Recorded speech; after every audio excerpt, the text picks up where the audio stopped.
East Hyderabad's #1 real estate company, Sri Siddhivanayaka Property Developers.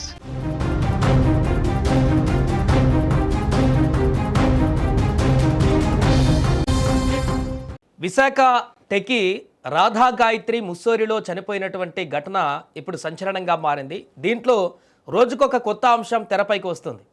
విహారయాత్రకని వెళ్ళినటువంటి శ్రీచరణ్ రాధా గాయత్రి పెళ్ళైనటువంటి 7వ నెలకే ఆ రోజు అక్కడ హోటల్లో స్టే చేస్తూ విగత జీవిగా మారినటువంటి పరిస్థితి ఎన్నో అనుమానాలకు తావిచ్చింది.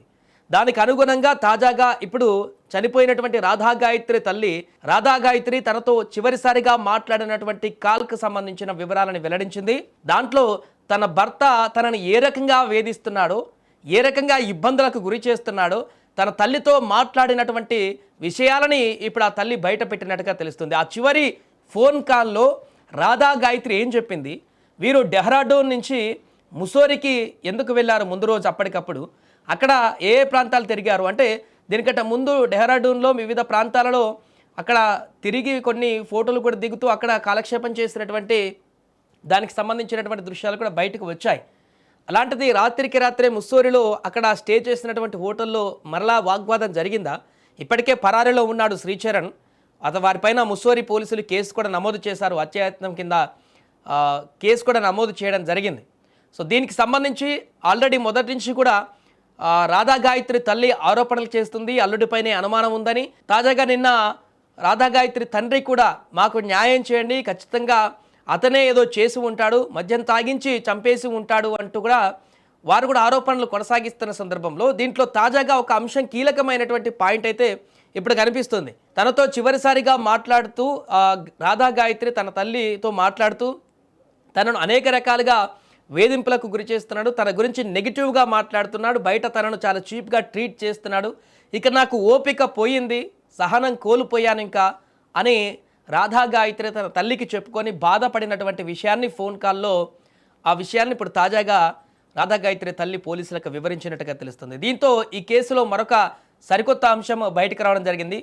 ఇప్పటికే శ్రీచరణ్ పరారీలో ఉన్నాడు కాబట్టి అతన్ని ఇన్వెస్టిగేషన్ చేసి అతన్ని పట్టుకొని కేసులో ఇంకేం జరిగింది, ఆ రోజు రాత్రి ఏం జరిగింది, మద్యం సేవించాడా లేకుంటే తనతో కూడా బలవంతంగా మద్యం సేవించేలాగా చేసి ఆ తర్వాత ఏమైనా చేశాడా, అక్కడ హోటల్లో మాత్రం అసలు అలాంటి అలోనే లేదు, మద్యం ఇక్కడికి అలోనే ఉండదు అంటూ కూడా వారు చెప్తున్నటువంటి పరిస్థితి ఉంది. కాబట్టి భిన్నమైనటువంటి స్టేట్మెంట్లు మొదటి రోజే ఇచ్చాడు శ్రీచరణ్.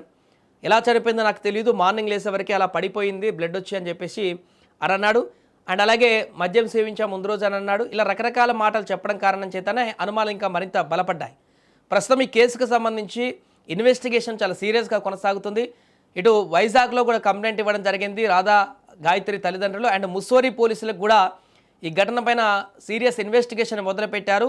అక్కడ పూర్తిగా హోటల్కి వెళ్ళి పరిశీలించి తాజాగా నిన్న ఎఫ్ఐఆర్లో ఈ యొక్క శ్రీచరణ్ పైన కూడా కేసు నమోదు చేసి వారిని ఎంక్వైరీ చేయడానికి ప్రయత్నిస్తున్నారు. ప్రస్తుతానికి వారు పరారీలో ఉన్నట్టుగా తెలుస్తోంది.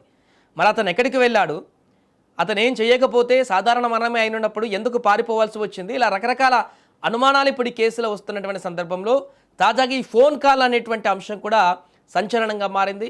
మరి ఫోన్ కాల్లో మాట్లాడినటువంటి విషయాలు రాధా గాయత్రి తల్లి ఇప్పుడు పోలీసులకి చెప్పింది కాబట్టి ఆ కోణంలో ఇప్పుడు దర్యాప్తు చేస్తే శ్రీచరణ్ అసలు ఏం జరిగింది రాత్రి ఉన్నది వారిద్దరే కాబట్టి ఖచ్చితంగా శ్రీచరణ్ని విచారించి అతన్ని దర్యాప్తు చేస్తేనే ఆ రోజు రాత్రి ఏం జరిగింది, అక్కడ ఏమైనా పెనుగులాటలు జరిగాయా, కొట్లాటలు జరిగాయా, ఎలా చనిపోయింది అనేటువంటి విషయాలు. అండ్ అలాగే కీలకమైనటువంటి అంశం Radha Gayatri post mortem report. ఆ రిపోర్ట్ వస్తే కూడా చాలా క్లియర్గా ఏం జరిగింది ఈ కేసులు అనేది కూడా బయటకు వచ్చేటువంటి అవకాశం ఉంది.